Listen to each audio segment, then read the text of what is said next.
A gente está falando, né, daqueles pensamentos do samurai do Tranca-Ruas, né? Falando sobre o ato de amor, a prática da caridade, exercício da humildade. E a gente já falou da humildade, falamos da caridade, hoje a gente vai falar do amor. E aí, eu estava até tendo uma certa dificuldade de encontrar as palestras certas para pegar as informações e tal, parará. E aí na terça-feira, por acaso, me caiu uma palestra na mão, uma palestra do Haroldo Dutra, que eu nem gosto muito dele, porque ele tem um ritmo bem lento para falar. Aí para escutar a palestra dele eu boto no 1,5 de velocidade, que é para conseguir, né? E aí fica legal. A palestra dele no 1,5 sou eu falando aqui no 1. Né? Então, mas essa palestra foi interessante porque ela tinha tudo o que eu estava procurando, né, para trazer de informação para vocês. Então, vamos entender o que é o amor e a importância do amor dentro desse nosso trabalho. E aí vamos começar pela palavra de Jesus, né? Jesus disse aos seus discípulos: um novo mandamento vos dou, que ameis uns aos outros como eu vos amei, que também vós uns aos outros vos ameis. Nisto todos conhecerão que sois meus discípulos. E nós temos lá o primeiro mandamento da lei de Deus, que está lá nos 10 mandamentos de Moisés, que fala: amarás ao Senhor teu Deus de todo o teu coração, de toda a tua alma e de todo o teu entendimento. Este é o primeiro mandamento. E o segundo, semelhante a este: amarás ao teu próximo como a ti mesmo. E aí vem a pergunta, tá? Amar a Deus a gente entende, né, que é o nosso Criador, Criador de tudo, né? A gente entende que Ele nos ama e que nós também precisamos amar a Deus. Amar ao próximo a gente entende porque a gente falou aqui, quando falamos da humildade, como falamos da caridade, da necessidade da bondade, da ternura, da gentileza, né, de fazer a ação da caridade envolvida com um sentimento, né, de um sentimento virtuoso, que seria o da humildade, que seria o da bondade. E isso tudo, se a gente for entender isso tudo, a gente pode entender que isso é amar ao próximo. Porque como é que eu vou fazer isso para alguém se eu não amo essa pessoa, né? E a gente confunde muito esse amor com o que a gente conhece de amor, o amor de um homem para uma mulher, de uma mulher para um homem, o amor de um pai para um filho. É diferente, né? Porque esse nosso amor que a gente conhece da nossa vida material, desse momento aqui que a gente está vivendo nesse mundo material, esse amor é permeado das nossas imperfeições, né? Então, junto do amor do pai com o filho, tem ali às vezes um orgulho gigante ali misturado, né? Um amor de um homem para uma mulher, muitas vezes tem um egoísmo ali dentro, disfarçado, né? E o amor que a gente está falando é o amor divino, é o amor de Deus, né? É o amor incondicional. E esse amor incondicional é o que vai, através da ação da caridade, garantir que seja a verdadeira caridade, né? Que vai garantir que a gente vá deixando de ter tantas imperfeições para começar a desenvolver a bondade e as outras virtudes, né? Então, esse amor, amar a Deus e amar ao próximo, a gente já consegue entender, porque a gente já tem alguns direcionamentos que o Evangelho vai nos dando, que as palestras que a gente escuta na internet vão nos dando, que os livros que a gente vai lendo vão nos dando, que a gente falou aqui, né? Agora, esse amor incondicional de amar a nós mesmos, aí a coisa complica, porque o que é amar a nós mesmos, né? Como é que a gente vai identificar esse amar a nós mesmos? A gente muitas vezes tem a tendência de, quando julga as outras pessoas, a gente ser muito severo no julgamento, né? Ah, poxa, aquela pessoa fez aquilo errado, não sei o que lá, parará. Quando a gente faz uma coisa parecida, semelhante, a gente tem dois caminhos. Ou a gente começa a arrumar desculpas para a gente ter feito aquilo da forma que fez, começa a passar panos quentes, ou, se a nossa consciência está muito culpada, a gente vai ser muito mais severo conosco mesmo do que nós fomos com outras pessoas que fizeram exatamente a mesma coisa. Então, o amar a nós mesmos significaria que nós iríamos entender as nossas imperfeições, aprender a conviver com as nossas imperfeições, para buscar, então, nos melhorarmos, resolvendo essas questões para nos liberarmos dessas imperfeições.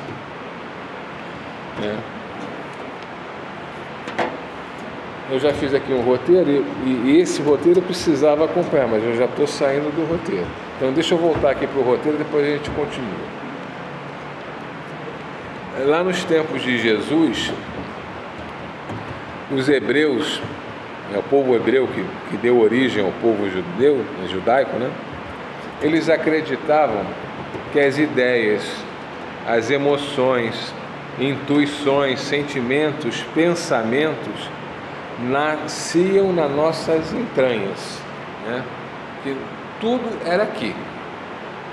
E por quê? Porque quando você tinha medo, você sentia aquele mal-estar, né? Aquele frio no estômago, aquela coisa. Quando você se via atacado, era aqui que a coisa acontecia.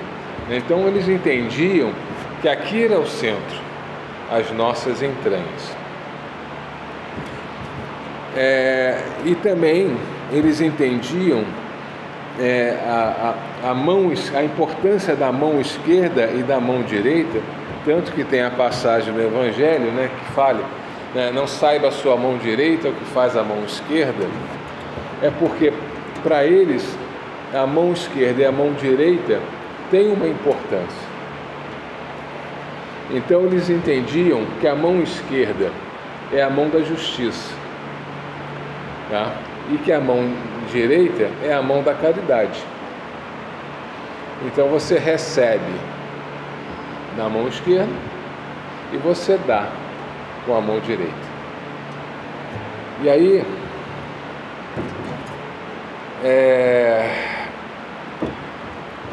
as duas, no entanto, elas estão controladas pelas entranhas, né? Então o que acontece? Se a gente for pensar ali na nossa mesa, ali na nossa corrente, ali na mesa, quando você senta ali na mesa, você dá a mão esquerda com a palma para cima e a mão direita com a palma para baixo. Por quê? Porque você está recebendo na mão esquerda, você está doando com a mão direita. Quando ele fala que a entranha é que está comandando as duas, o que é a nossa entranha? O que é o nosso sentimento? O que são as nossas ideias? Somos nós, espírito, se manifestando no corpo físico. Então, a gente pode entender que nós, se estivermos imbuídos realmente de um sentimento virtuoso, buscando, através de uma ação verdadeira de caridade, ajudar outras pessoas, que nós estamos exprimindo ali um amor, um sentimento de amor, tá? Então esse nosso amor que nós estamos exprimindo aqui é que está coordenando o que você recebe e o que você dá, tá? O que você recebe, a mão da justiça, Se a gente for considerar a nossa justiça, será imperfeita. A justiça divina não, essa é perfeita. A nossa justiça é imperfeita, porque nós julgamos de acordo com os nossos interesses, com os nossos conhecimentos, com o que a gente entende como verdade, né? Então, essa justiça, ela, se for divina, ela é perfeita. Se for a nossa, é imperfeita. E aí eu vou citar, já vou sair do roteiro, não tem jeito, vou citar um caso que aconteceu com a Nádia, meu Deus, esqueci teu nome. Eu estou com Nadir na cabeça, mas não é Nadir. Com a Nádia. Eu estou com Nadir, mas não é Nádia. Aconteceu com a Nádia ali na mesa. Ela estava na corrente e ela percebeu a presença de um espírito agressivo, né? Querendo criar tumulto e com a postura extremamente agressiva. E o que ela fez? Ela também respondeu com agressividade, né?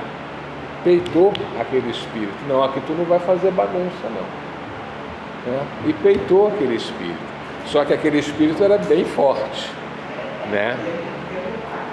E te deu trabalho ali. Isso. Por quê? Porque a mão da justiça não foi da justiça divina. A mão da justiça foi a tua. Foi a tua justiça que você usou ali.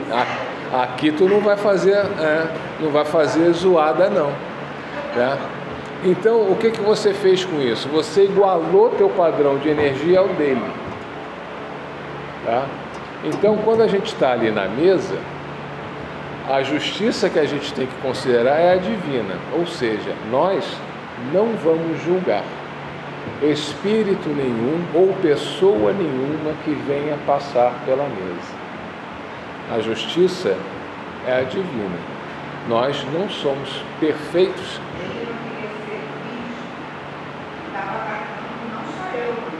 Sim. Pois é, aí o que eu te falei naquele dia? Quando você falou para mim... Aí o que eu te falei naquele dia? A função nossa ali na mesa é receber a todos com amor. Então, a mão da justiça, ela tem que receber independente de quem seja, para que com o nosso amor a gente possa entregar o melhor, tá? E é mais ou menos esse o pensamento que eles tinham lá na época do Jesus com relação às entranhas e com relação não saiba a sua mão direita o que não saiba a sua mão esquerda o que a direita está fazendo. Porque a esquerda não tem que julgar. Ela é da justiça, mas ela não tem que julgar. Então ela não deve saber o que você está dando, o que você está fazendo. Tá? Seria mais ou menos esse o sentido.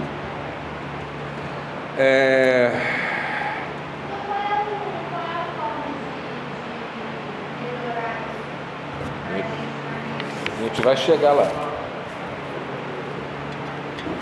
Então, lá no Livro dos Espíritos, na terceira parte,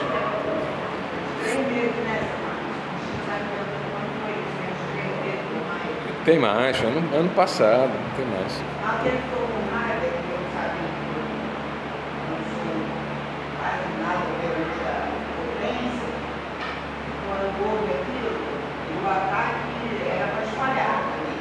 Mas deixa eu voltar aqui, senão eu vou me perder. Aí eu chamei a reunião, Aí lá no Livro dos Espíritos, na terceira parte, que fala das leis naturais e leis divinas, tem o capítulo 11, que fala da lei de justiça, amor e caridade. Eu sempre li isso lá e nunca entendi por que não tinha a lei de justiça no capítulo 11, a lei do amor no capítulo 12 e a lei da caridade no capítulo 13. Era o capítulo 11, lei da justiça, amor e caridade.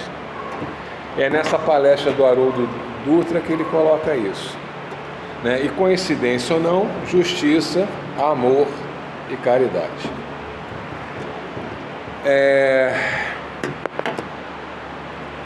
Deixa eu ver aqui, deixa eu avançar aqui. Então vamos lá.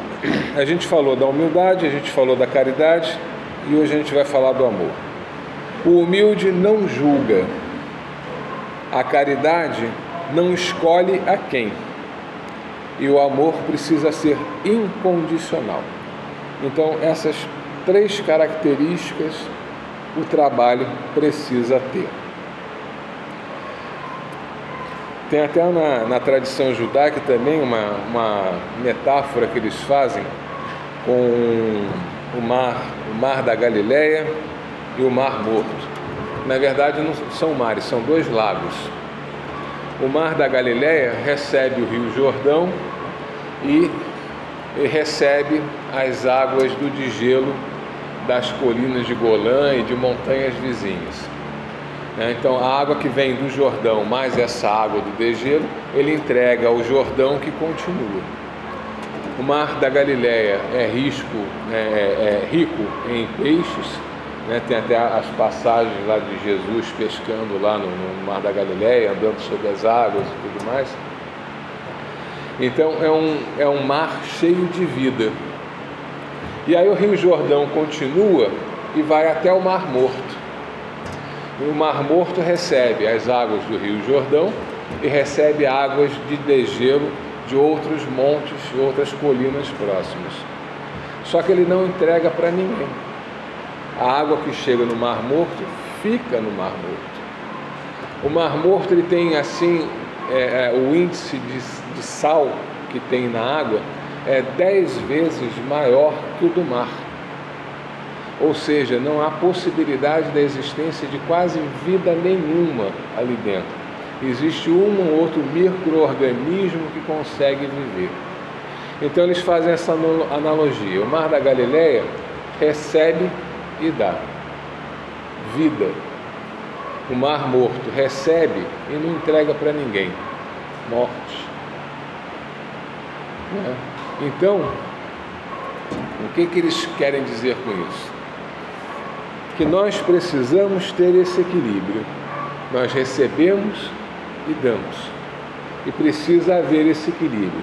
Na oração de São Francisco fala, é dando que se recebe. Então, para que você tenha espaço para receber, você tem que dar. Então, quando você recebe e dá, você está em equilíbrio, em harmonia. Quando você recebe e não dá, você sai do equilíbrio. Quando você dá e não recebe, muitas pessoas fazem isso, você sai do equilíbrio.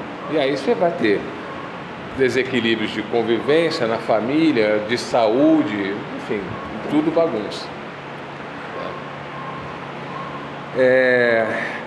O universo inteiro ele é regido pela justiça, pelo amor e pela caridade. O fundamento da justiça divina é o amor, não a justiça dos homens que é imperfeita. Isso eu já falei, por isso que quando eu saio do roteiro é triste. Aí Emmanuel nos diz assim: o amor de Deus é silenciosa esperança do céu aguardando a evolução de todos os princípios e respeitando a decisão de todas as consciências. O que é o amor de Deus? É a silenciosa esperança do céu aguardando a evolução de todos. Eu já falei aqui diversas vezes isso. Quando nós fomos criados por Deus, puros e ignorantes, dentro de nós foram colocadas todas as sementes das virtudes que nós precisamos desenvolver. E o amor de Deus, silenciosamente, esperançosamente, aguarda que a gente vá cumprindo esse processo de evolução de todos esses princípios que estão dentro de nós. 1 encarnação, 10 encarnações, 100 encarnações, quantas forem necessárias, respeitando a decisão de todas as consciências. Deus, além das sementes das virtudes, nos deu livre arbítrio e nós fazemos as escolhas. Então, amor de Deus é a silenciosa esperança do céu, aguardando que nós desenvolvamos as nossas virtudes. E Ele fica respeitando o nosso tempo, as nossas escolhas, o nosso livre-arbítrio. A lei da justiça, amor e caridade, no Livro dos Espíritos, ele coloca que a justiça e a caridade são instrumentos de manifestação do amor. Então, quando eu começo a desenvolver a humildade, eu começo lá aquele processo de desenvolver a ternura, a gentileza, desenvolver a bondade, né? E ali, a partir disso, eu vou começar a desenvolver a humildade. Todo esse processo, na verdade, a gente está começando a desenvolver ali esse amor incondicional. Quando eu me permito perdoar alguém que me ofendeu, quando eu permito não me ofender, que é melhor do que você se ofender e depois perdoar, quando eu me permito compreender que aquela pessoa tem o direito de estar desequilibrada, de estar perdida, de estar fazendo escolhas ruins, porque eu mesmo às vezes estou perdido, eu mesmo às vezes faço escolhas ruins. E quando a gente começa nesse processo de começar a desenvolver isso, a gente começa a desenvolver o amor por essas pessoas. Então começa a ser mais fácil amar ao próximo. E quando a gente compreende que nós estamos aprendendo a amar as imperfeições dos outros, a respeitar as imperfeições dos outros, eu começo a entender que eu também sou imperfeito, eu também tenho imperfeições e que eu também mereço ser amado, apesar das minhas imperfeições. Então é quando a gente começa a desenvolver o amor por si mesmo. A gente começa a se amar. O sentimento da justiça, assim como lá o da bondade, é uma coisa natural em nós, né? O progresso moral o desenvolve. Quanto mais simples, mais justo. Conforme a gente vai evoluindo dentro da nossa conduta moral, dentro da nossa conduta ética, a gente vai entendendo a necessidade dessa simplicidade. E quanto mais simples a gente começa a ser, mais justo a gente tenderá a ser.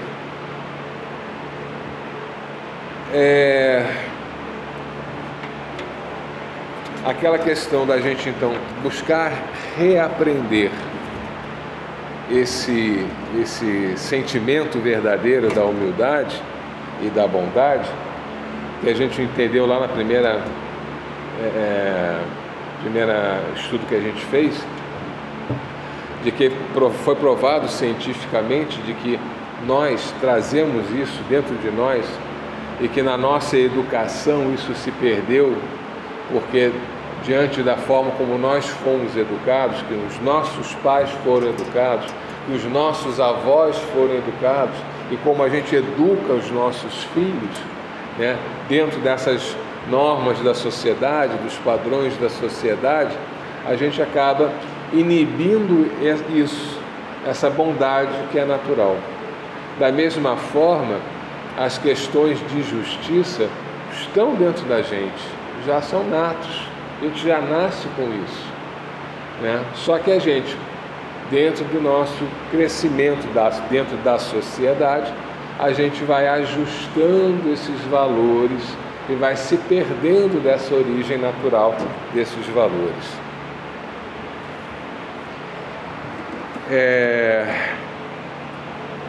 Os pilares da justiça são 3: igualdade, liberdade e fraternidade. E nós precisamos, para ser verdadeiramente justos, pesar todas as nossas ações com esses 3 valores, usando esses 3 pilares: igualdade, liberdade e fraternidade. Todos nós temos direito de ser livres, todos nós somos iguais e todos nós precisamos ser fraternos uns com os outros.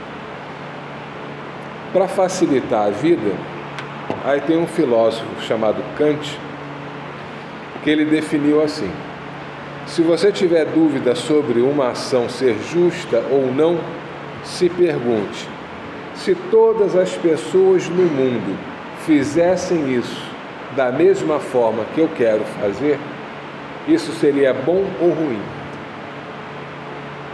Então, aquele caso, por exemplo, guarda te parou, você está com o documento vencido. Subornar o guarda vai te aliviar ali naquele momento. Agora você pensa, se 8 bilhões de pessoas subornassem todas as autoridades para oferir alguma vantagem, isso é bom ou ruim para a sociedade? É ruim. Então está errado. Então Kant resumiu essa questão da igualdade, da liberdade e da fraternidade nessa pergunta. Está com dúvida se aquilo é certo ou errado? Faz essa pergunta: se todo mundo fizesse isso, ia ser bom ou ruim? E a gente, com isso, vai ter a nossa resposta mais rapidamente. Dentro da moral cristã, isso já diversas vezes foi falado aqui também, o certo é sempre certo, o errado é sempre errado. E não é por ser conveniente que vai mudar. O que é errado se tornará certo. Não vai. O errado vai continuar sendo errado, apesar dos benefícios que aquele erro vai te trazer. E aí a gente vai para a conveniência. O Kardec explica lá no Livro dos Espíritos: querer cada um para os outros o que quereria para si mesmo. Então, eu quero que aquela pessoa fique bem, eu quero que aquela pessoa tenha saúde, eu quero que aquela pessoa vença financeiramente e tal. Eu estou querendo para aquela pessoa, eu também quero isso para mim. Então, Kardec coloca isso, o que fala, não fazer ao outro aquilo que você não gostaria que o outro te fizesse. É uma outra forma também de ver o que Kant ali falou. O aspecto de justiça no universo é uma garantia de que todos possam evoluir sem que ninguém oprima a ninguém. Então, dentro do universo, todos nós fomos criados ignorantes e inocentes, com tudo por realizar e com as sementes de tudo que precisamos desenvolver. E para que a gente tenha a segurança de conseguir isso, o universo precisa ter a sua justiça, que é a justiça divina. Então, é aquela lei do retorno. O que você faz, você vai ter que arcar com a responsabilidade do teu erro, ou vai receber as benesses dos seus acertos.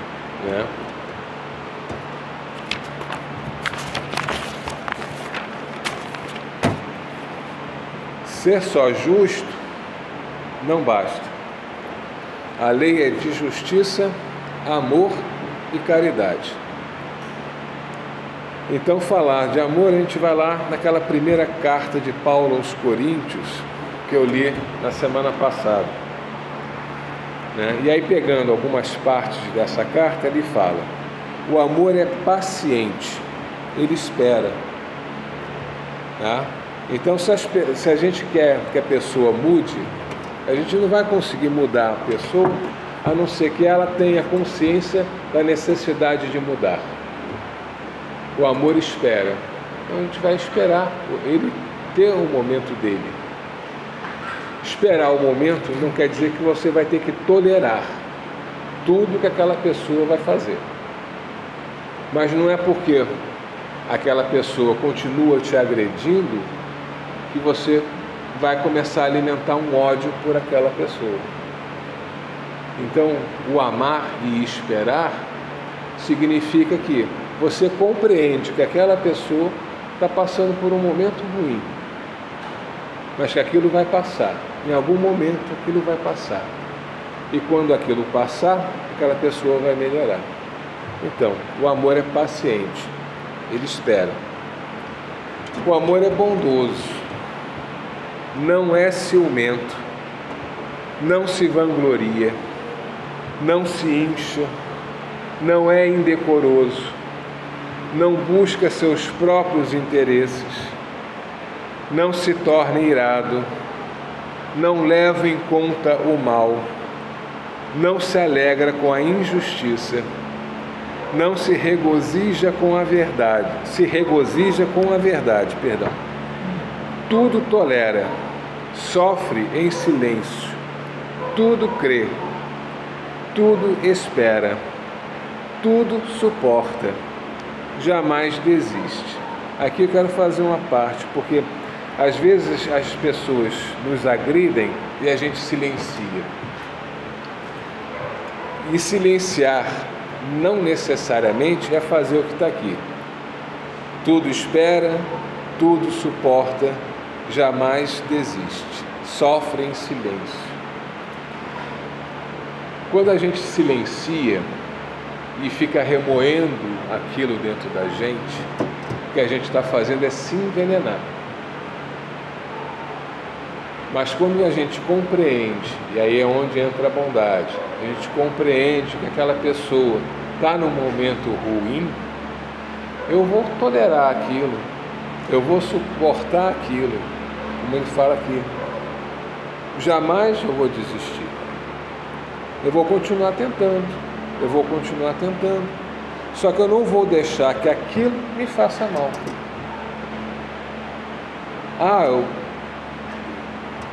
Eu moro com uma pessoa que me faz, me agride constantemente. Sai dali.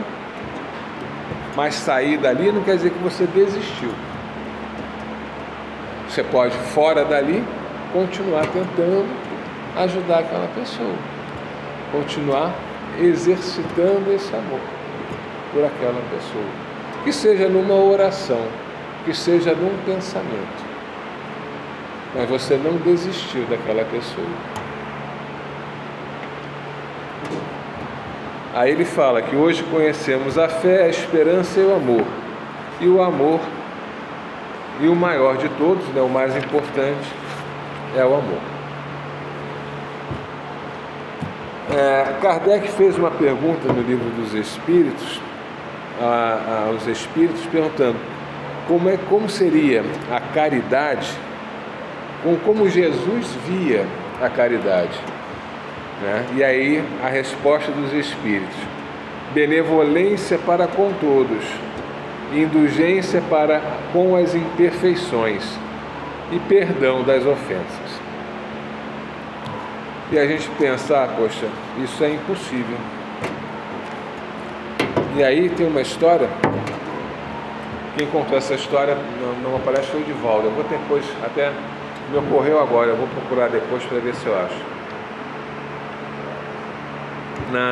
Acho que foi na União Soviética ou num daqueles países lá no norte da Europa.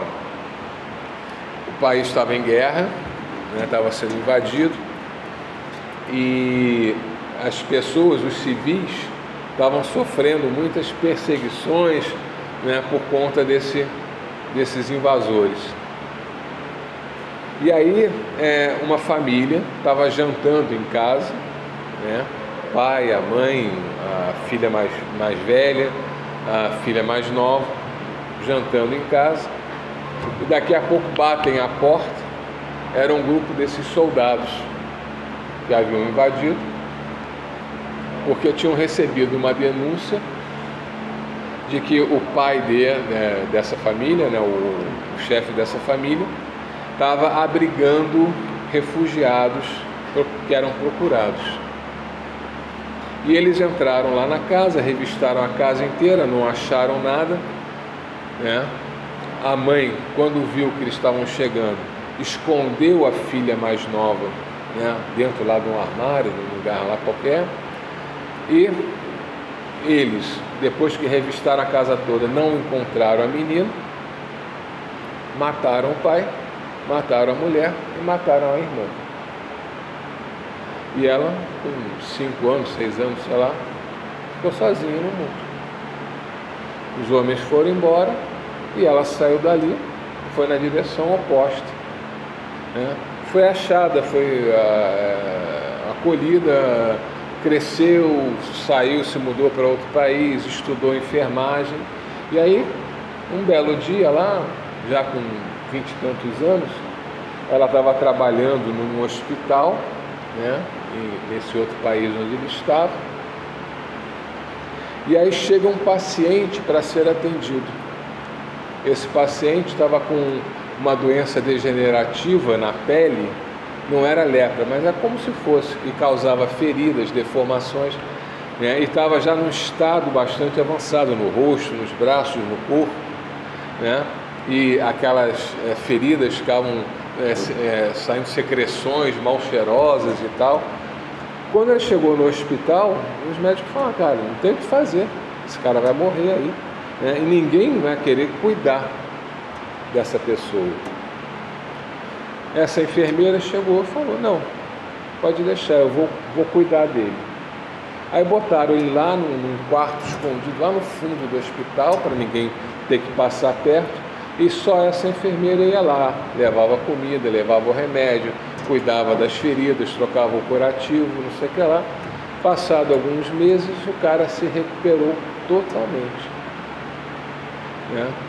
E aí o cara se recuperou, e esse cara era alta patente do exército, né?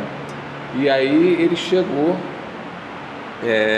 pediu aos médicos: eu queria conversar com essa enfermeira, que eu queria agradecer muito por todo o trabalho que ela fez, eu queria presentear essa enfermeira e tudo mais.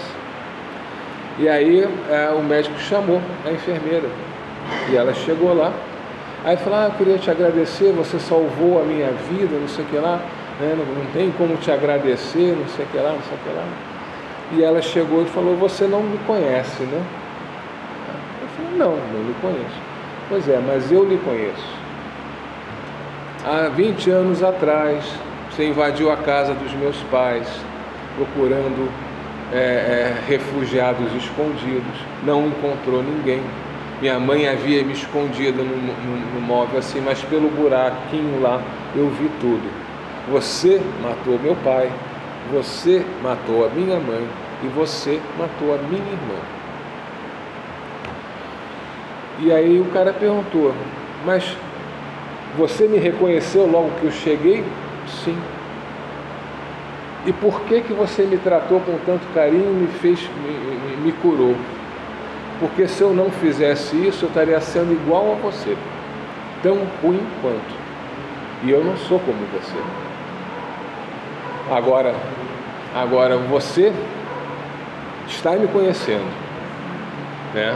E você vai ter isso agora para você, como lembrança. Essa última parte, obviamente, que ela demonstra ainda uma raiva muito grande, né? Do tipo: eu vou te curar só para você ter que ficar lembrando a vida inteira que quem te curou foi aquela menina que você matou o pai, a mãe e a irmã, né? E que apesar de você ter feito isso, ela foi lá e te curou. E agora você vai passar a vida inteira com a tua consciência culpada. Por que isso? Porque a mão direita, a mão esquerda dela não estava com a justiça divina, estava com a justiça dela, com as imperfeições dela. Compreensível nessa situação, acho que a maior parte tinha deixado o cara morrer quando entrou no hospital, né? Então, quando ele fala benevolência para com todos, indulgência para com as imperfeições, perdão das ofensas, isso aqui, como Jesus via a caridade, né? Para nós é um objetivo distante, mas é nessa direção que a gente tem que caminhar. Então, vão chegar por aquela porta pessoas difíceis, e a gente tem que ser benevolente indulgente, e se for ofendido, ainda nós nos ofendemos, vamos perdoar. É isso que a gente tem que buscar. Ah, mas agora eu não consegui, eu respondi mesmo. Mas no momento seguinte que você parar para refletir, eu não deveria ter respondido. Né? Primeiro a palavra, depois o pensamento, depois o sentimento. Só aí a transformação acontece. A gente não vai se transformar da noite para o dia, mas tendo essa direção, a gente sabendo em que direção a gente precisa caminhar, quando a gente errar, a gente vai saber, eu errei, não deveria ter feito isso. E conforme a gente vai se corrigindo, a gente vai habituando a pensar e depois a sentir. A benevolência é a bondade em ação, a indulgência é compaixão, é sentimento. E o perdão, fruto das nossas imperfeições que ainda existem. Esse aqui eu não lembro quem foi que falou isso, na palestra o Haroldo fala isso. Ser humano é ferir e ser ferido. Aquela do porco-espinho, né, que se aproxima, se espeta, se afasta, sente frio, se aproxima, se espeta, se afasta, sente frio. Quando a gente entende que a gente vai ferir outras pessoas e que vai ser ferido por outras pessoas, o perdão é como se fosse o processo da cicatrização da ferida. Né? Quando a ferida cicatriza, ela cria aquela casquinha. Né? E se você deixa aquela ferida se curar, depois a casquinha cai e some a ferida. Pode ficar ali uma cicatriz, uma marquinha, alguma coisa assim. Mas se quando está naquele processo de fazer a casquinha, você fica lá cutucando, aquela casquinha sai e a ferida abre. E aí começa a fazer a casquinha e você vai lá, cutuca, arranca a casquinha, a ferida abre de novo. Aí vai infeccionar, vai piorar, vai aprofundar. Quanto mais tempo leva para a ferida cicatrizar, mais funda ela vai se tornar, mais difícil vai ser depois o perdão e depois a cicatrização. Talvez você tenha feito por merecer aquela ferida, mas seguir com a mágoa de quem te feriu, não.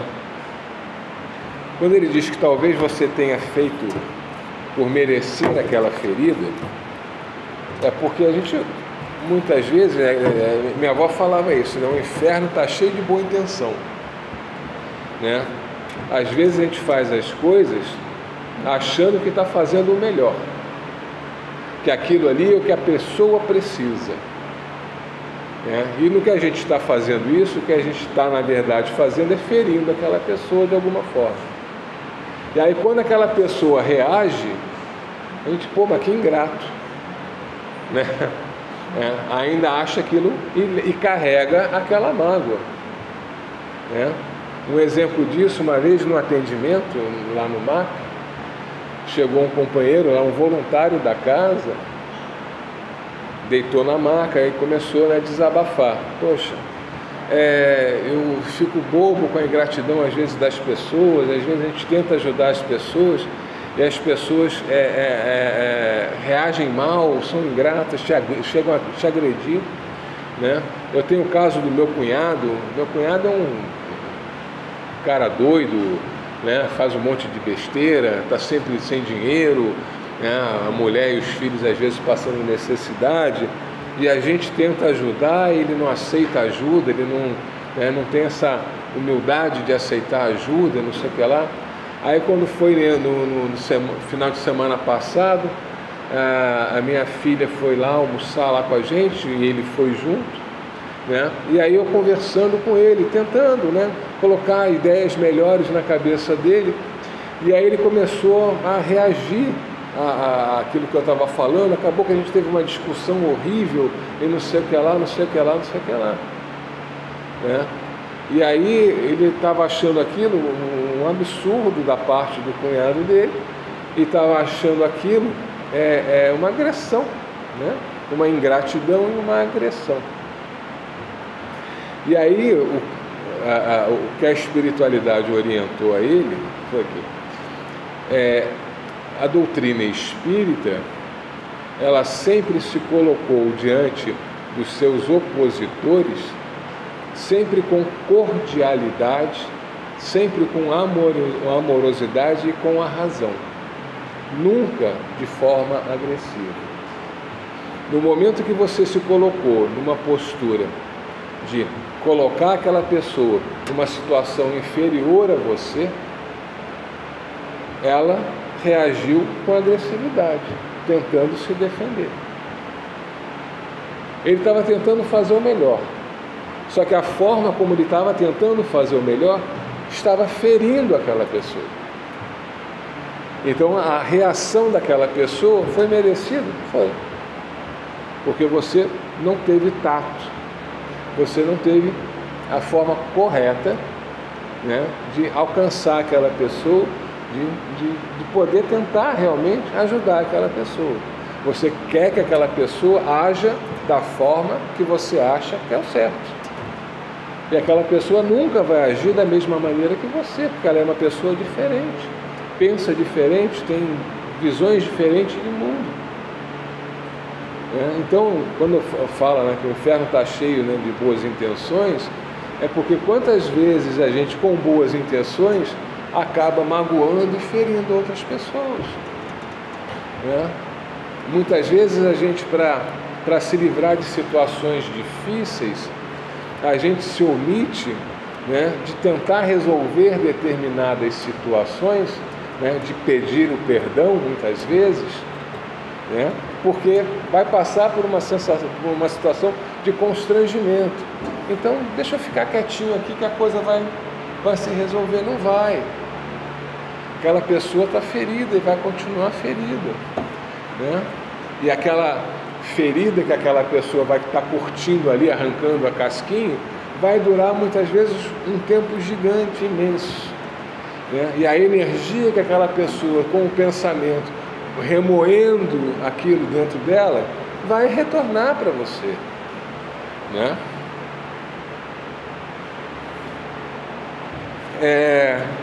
O amor se expressa pelo perdão, pela indulgência, pela bondade, atributos da ação da caridade, revestidos do sentimento virtuoso da humildade. Da mesma forma que a justiça tem lá 3 pilares, eu já não sei onde está aqui, eu vou achar: igualdade, liberdade e fraternidade.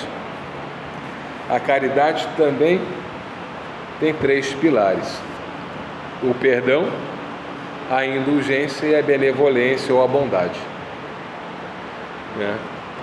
A gente entendendo isso, tentando praticar dessa forma, a gente está aprendendo a amar. Emmanuel tem um outro textozinho que ele fala: Deus em nós. E aí ele fala assim: quem pode delimitar a extensão das bênçãos que dimanam da altura? Por ser sempre de origem inferior, o mal é limitado, como todas as manifestações das criaturas. O bem, no entanto, tem caráter divino e semelhante aos atributos de Deus. Traz em si a qualidade do ser infinito em qualquer direção. Eu acho que vocês vão lembrar, eu já falei disso aqui. Um espírito que se dedica a fazer mal, ele é limitado ao conhecimento que ele tem e aos outros espíritos que ele consegue arrebanhar para ajudá-lo. Mas entre eles não há uma conduta ética.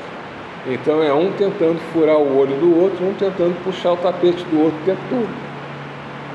Tá? Então o mal é limitado nele mesmo, no conhecimento que aquele espírito tem, no conhecimento que aquele grupo de espíritos tem, né, que se juntam para uma determinada intenção.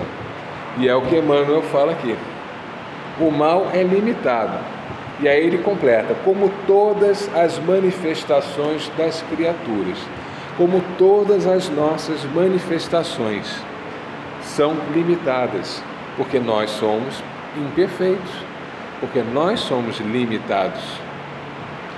Aí ele fala que o bem, no entanto, tem caráter divino e semelhante aos atributos de Deus, traz em si a qualidade de ser infinito em qualquer direção. E eu já falei isso aqui para vocês. O espírito, quando se dedica ao bem, por mais simples que ele seja, ele vai tentar te ajudar. Se ele não tiver recurso para te ajudar, ele vai um escalão acima. Ó, eu estou com uma situação que eu preciso de ajuda. E alguém vai ajudar. Se esse escalão acima ainda não consegue resolver, acima tem outro, e outro, e outro, e outro, e outro. Então, sempre vai ter alguém mais preparado, e aí a conduta moral e ética existe, que vai vir lá de cima, aqui embaixo, para ajudar. Quem assistiu lá ao Nosso Lar, dava para ver isso perfeitamente lá. Quando a veneranda vinha visitar lá, toda a preparação que era feita para preparar uma energia melhor, para que ela pudesse chegar, né, dentro de uma energia ali muito densa, que era a energia do Nosso Lar. Imagina, o Nosso Lar muito densa energia, né? Tal a elevação que essa entidade, a veneranda lá, tinha. Aí, você hoje é a construção que você conseguiu fazer de si mesmo, tá? Então hoje nós somos o que nós fizemos de nós mesmos, com o que a gente compreende da vida, com o que a gente compreende no mundo, com a forma como a gente leva as nossas relações com as outras pessoas, com as coisas materiais, com as coisas do espírito. Nós hoje somos isso. Nós nos construímos dessa forma. Só que agora, adquirindo nova compreensão, novo entendimento, novos valores, a gente pode iniciar uma nova construção, né? Aí, aquilo que a gente falou, procura desenvolver a bondade. Desenvolvendo a bondade, você vai desenvolver em paralelo todas as outras virtudes. E aí está aqui, procure desenvolver a bondade e dia a dia, palavra por palavra, pensamento por pensamento, sentimento por sentimento, se corrigindo, crescendo, exercitando a humildade, praticando a caridade, aprendendo a amar e agindo assim em sua vida, consiga aproveitar melhor o trabalho mediúnico, ferramenta de auxílio para seu sucesso na experiência reencarnatória em curso. E aí vem aquilo que o Samurai complementava. Quem busca algo diferente disso, perde seu tempo. Por que perde seu tempo? Porque a ferramenta mediúnica, ela foi te dada como uma ferramenta reencarnatória, foi te dada a mediunidade, para que, exercitando a mediunidade, você tenha acesso a pessoas que vão chegar aqui e vão te ajudar a desenvolver a compreensão, vão te ajudar a desenvolver a bondade, vão te ajudar a desenvolver esse amor. Por quê? Porque te falta compreensão, te falta essa disponibilidade de ajudar, te falta esse amor até por você mesmo. Falei, amar a Deus, a gente compreende, amar ao próximo, a gente entende, mas às vezes tem dificuldade de praticar. O amar a si mesmo é a parte mais difícil, que ou a gente vai querer passar o panos quentes, ou a gente vai se julgar de uma forma tão severa quando a gente está com a consciência culpada, né? Mas por esse caminho você entende que as pessoas são imperfeitas. Compreendendo a imperfeição das pessoas, eu começo a aceitar as minhas imperfeições. É onde eu começo a me amar. E para que justiça, amor e caridade funcionem, Você tem que amar a Deus, ao próximo e a si mesmo. Senão a coisa não acontece. E aí o trabalho mediúnico, para que seja bem feito, não quer dizer que você vai ter que virar santo. Mas quer dizer que você vai tentar. Cada dia um pouquinho. Dia a dia, palavra a palavra, pensamento a pensamento, sentimento a sentimento. Puxa, não devia ter feito isso. Na próxima vez procura corrigir. Não deveria ter falado dessa. Na próxima vez tenta falar diferente. Não deveria ter pensado assim. Na próxima vez tenta pensar diferente. Mas se a gente viu que errou e continua fazendo sempre a mesma coisa, a gente está perdendo tempo. Como é que a gente vai evoluir num trabalho mediúnico? Se o trabalho mediúnico ele depende de quê? Da gente não julgar, da gente amar, para poder entregar. Se eu não consigo fazer isso, eu recebo e não estou dando, desequilíbrio. Ou eu não consigo receber e saio dando o que eu não tenho, desequilíbrio. Só vai te fazer mal, perde seu tempo. Esse pensamento do Samurai, que parece simples, trabalho mediúnico é um ato de amor, é a prática da caridade, exercício da humildade. E quem busca algo diferente disso perde seu tempo. É de uma complexidade gigante, mas resume tudo o que a gente precisa buscar para nos tornarmos, não um médium melhor, para nos tornarmos uma pessoa melhor. E nos tornando uma pessoa melhor, consequentemente o nosso trabalho mediúnico será melhor. Então, exercitando a mediunidade, você vai ter a oportunidade de lidar com as pessoas, aprender com as pessoas. Isso vai te ajudar a desenvolver novos valores e novos sentimentos, que vão te possibilitar entregar coisas melhores. Então, é um ciclo que vai girando o tempo todo. Cada vez mais você vai receber informações, trabalhar essas informações e apresentar resultados melhores.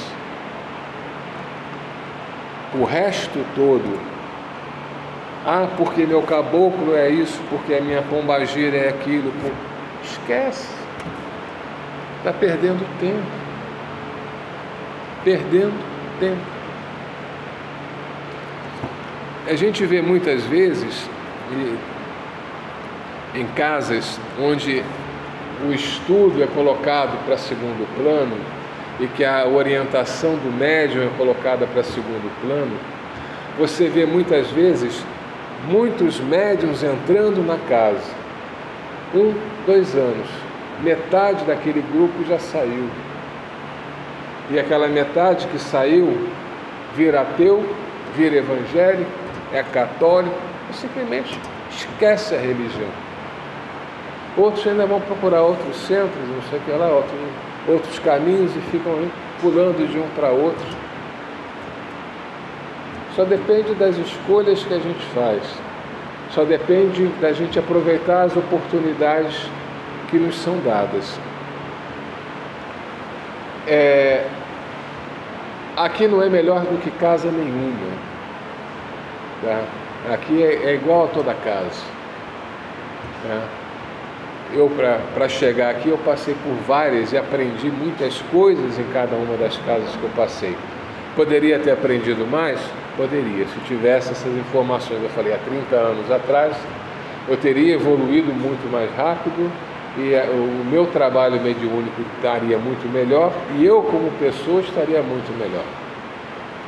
Tá? Mas eu aprendi muitas coisas nessas casas, eu tive muitas oportunidades de ajudar pessoas nessas casas, de fazer a filantropia, não a caridade verdadeira, na maior parte das vezes, mas essa filantropia me ajudava de alguma forma no meu equilíbrio, me ajudava de alguma forma a aprender novos valores. Então, essa orientação do samurai e a complementação do tranca-ruas, que é fundamental. Primeiro muda a palavra, depois muda o pensamento, depois muda o sentimento, só então a transformação se completa. Significa que a gente não tem que virar santo da noite para o dia. Talvez só daqui a 2 encarnações a gente consiga uma transformação significativa e real. Mas o que é importante é que a cada dia, um passo por vez, a gente tente. A gente vai tentar, vai errar, vai tentar, vai errar, vai tentar. Opa, hoje acertei, que bom. Vamos para o segundo passo, vou tentar, vou errar, vou tentar, vou errar. E a gente vai assim. Então,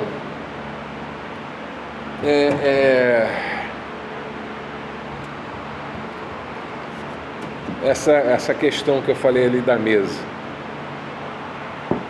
Você está ali na mesa, você está recebendo, trabalhando o seu amor e oferecendo. Os espíritos que estão sendo trazidos ali, eles precisam do seu amor, não do seu julgamento. Eles precisam do seu amor, não da sua distração.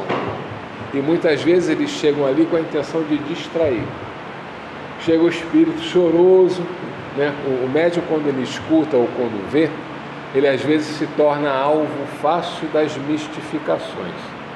Porque chega o espírito ali choroso, contando a história: eu me suicidei, porque meu pai isso, porque minha mãe, porque meu pai não fez o Pix para eu comprar espiga de milho. Eu podia perder a oportunidade. Vem contando histórias e você começa a ouvir aquilo e se desliga do trabalho da corrente. O que ele conseguiu? Quebrar a corrente. Então o espírito chegou ali choroso, ama aquele espírito. Deixa ele falar. Não precisa dar atenção a ele. Quem vai dar atenção a ele são os amigos espirituais. O que ele precisa ali é da tua energia de encarnado, para que aconteça o choque anímico. E a tua energia de encarnado só vai acontecer se você não julga. Esse espírito chegou aqui querendo quebrar tudo, é um marginal. Você já julgou, cara, você já quebrou a corrente. Esse espírito que chegou aqui é um pobre coitado. Você julgou, já quebrou a corrente. Então recebe, ama, entrega teu melhor. É isso que aquela mesa faz. O resto é com a espiritualidade. Cada um que é trazido ali para a mesa, mesmo esses violentos, eles são trazidos, às vezes, sem perceberem que foram trazidos, eles são trazidos ali pela espiritualidade, porque eles também merecem a oportunidade de serem tratados. Eles também precisam do choque anímico, para que também tenham uma chance, uma oportunidade de se melhorarem. Então, o trabalho que é feito ali na mesa, para os espíritos, é fantástico, quando os médiuns que estão na mesa estão ali focados no trabalho que estão fazendo. Eu tenho até que voltar a falar isso mais vezes, porque entraram outras pessoas que eu não tive ainda a oportunidade de falar isso para elas, para que elas entendam a importância disso, desse comportamento durante o trabalho.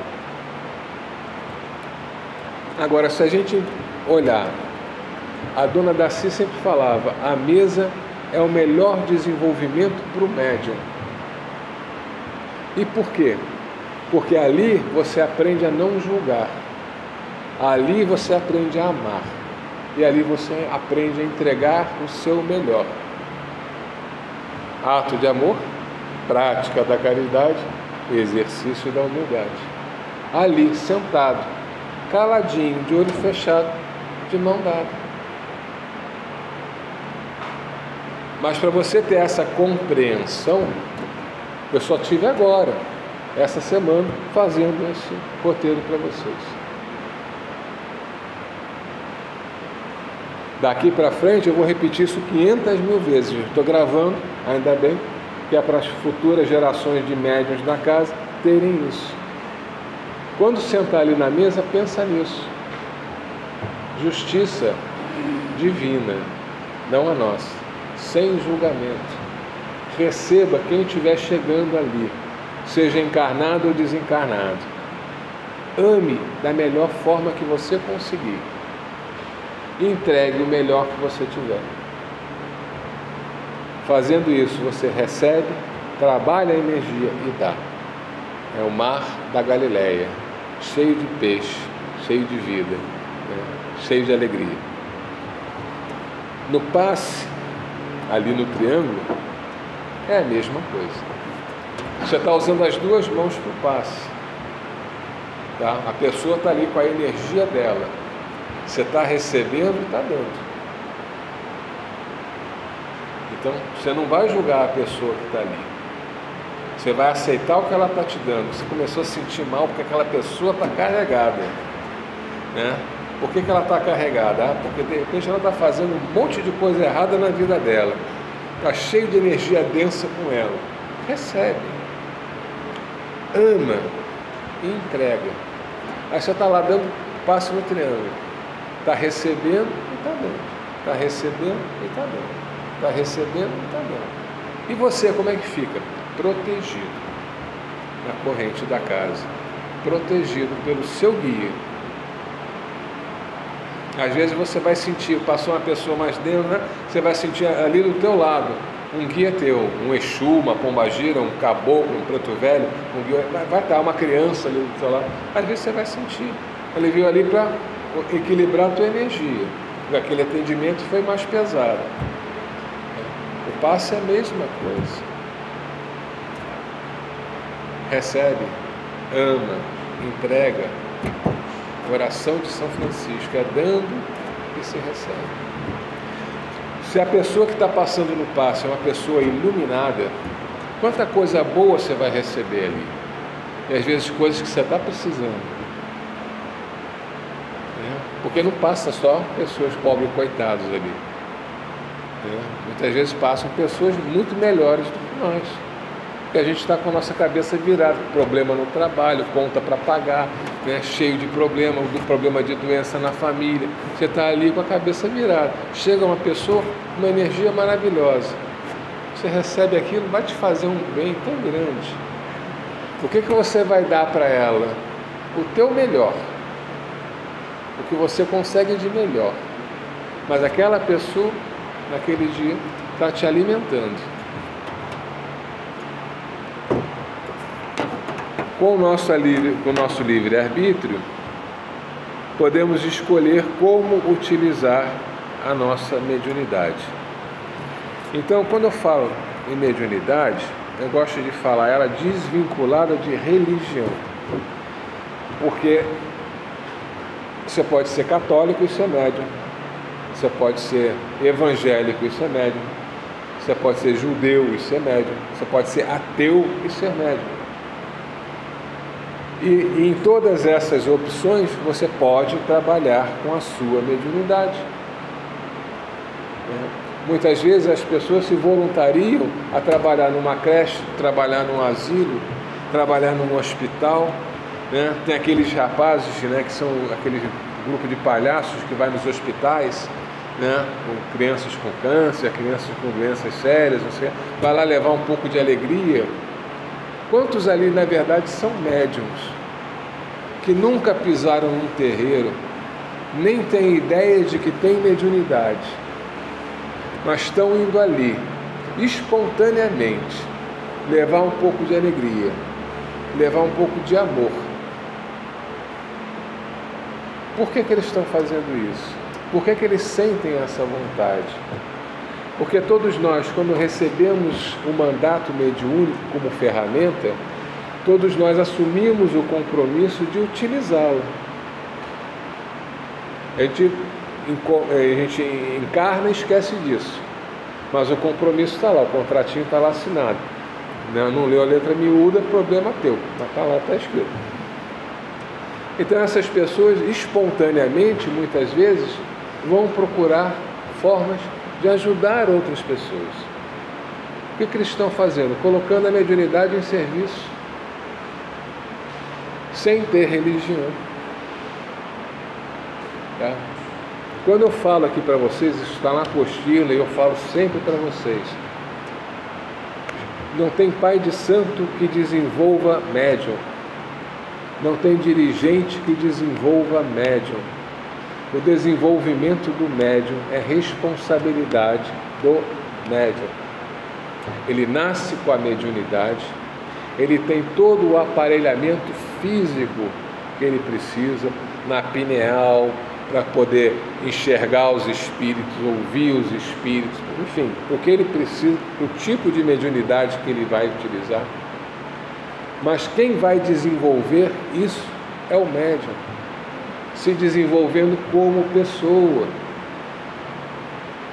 Não tem obrigação que você faça para orixá, que vai mudar a tua cabeça, que vai mudar a sua forma de sentir a vida. Você é que tem que crescer em consciência para entender a vida de forma diferente. E quando você consegue fazer isso, a sua mediunidade vai se abrir de uma forma maravilhosa. Porque você está caminhando na direção certa.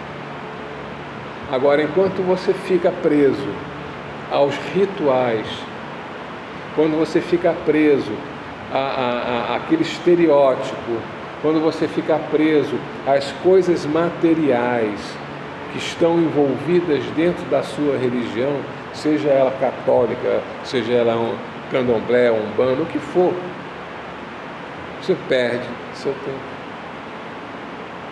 É o que o Samurai fala. Perde seu tempo.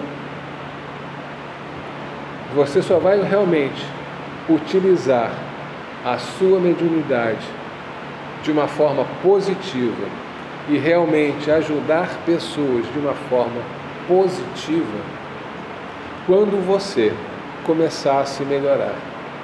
Ah, poxa, mas você chega lá, né, que nem o cara me falou uma vez, a mãe dele estava com problema de saúde, aí ele foi lá no centro, que ele às vezes ia lá, ele nem frequentava, às vezes ele ia lá, quando a coisa apertava, ele ia lá pedir ajuda, e aí foi lá e falou lá com o Exu, que comandava lá os trabalhos, minha mãe está com problema de saúde, né, e tal, não sei o que lá. Aí falou, traz a tua mãe aqui. Aí ele foi lá em casa, ele com mais um pegaram a mãe, carregaram a mãe dele lá pro terreiro. O Exu fez lá um trabalho, não sei o que lá, não sei o que lá, não sei o que lá. Uma semana depois, 10 dias depois, a mãe dele estava boa. Poxa, o Exu fez um milagre, curou uma doença física verdadeira, né? E ele fala, foi a minha mãe que ele curou. Ninguém me contou, eu vi, minha mãe foi curada. Então o espírito tem esse poder? Tem. Agora, o que aquela doença representava na vida daquele espírito que está aqui reencarnado? A necessidade de um aprendizado. E na hora que foi curada aquela doença, o que aconteceu com o aprendizado? Foi interrompido. Fez bem para aquela mulher ter sido curada? Não sei. O livre-arbítrio não pode ser alterado, ele é inviolável. E o que a gente precisa passar, precisa passar. O que precisa ser vivido, precisa ser vivido. Só que precisa ser bem vivido, para que se transforme em aprendizado, para que ali você consiga entender e adquirir os valores que você precisa. E se não for bem vivido, você viver aquilo reclamando, esperneando, chutando, gritando, não sei o que lá, né? Você se distrai com um monte de coisa e o aprendizado não acontece. Eu falando assim, como o Marcos deve ser, não sou não, cara. Eu reclamo pra cacete, a Márcia sabe, ela que me atura, né? Então, eu falo que eu sou o obsessor da vida dela. Então, por acaso, não por acaso, quer dizer, esse centro que esse Exu dirigia, foi aquele que eu contei para vocês, que o cara ia viajar para a Europa com a namorada para casar lá em Londres, ia ficar morando em Londres, e que o Exu desceu no aeroporto, pegou o cara, levou o cara, ficou 3 dias incorporado e obrigou o cara a assumir a direção do centro, que era do pai dele. Né? O livre-arbítrio do cara não foi respeitado, né? Acabou com o casamento dele, com a perspectiva de trabalho que ele tinha em Londres, com não sei o que lá, não sei o que lá, porque o Exu entendia que ele tem que assumir a responsabilidade do centro que o pai dele havia iniciado, e esse Exu trabalhava com o pai dele, ia passar a trabalhar com ele, né? Então, o que esse Exu estava fazendo? Escravizando o médium. Você pode fazer o que você quiser com a sua mediunidade. Efeitos físicos, transfiguração, né? O pessoal fala muito de festa de Egum, na Quimbanda se faz isso, festa de Egum, eles pegam as roupas lá, botam as roupas penduradas nos cabides, e aí os espíritos e os Eguns se materializam e saem dançando e não sei o que lá.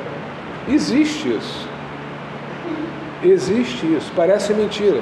Existe.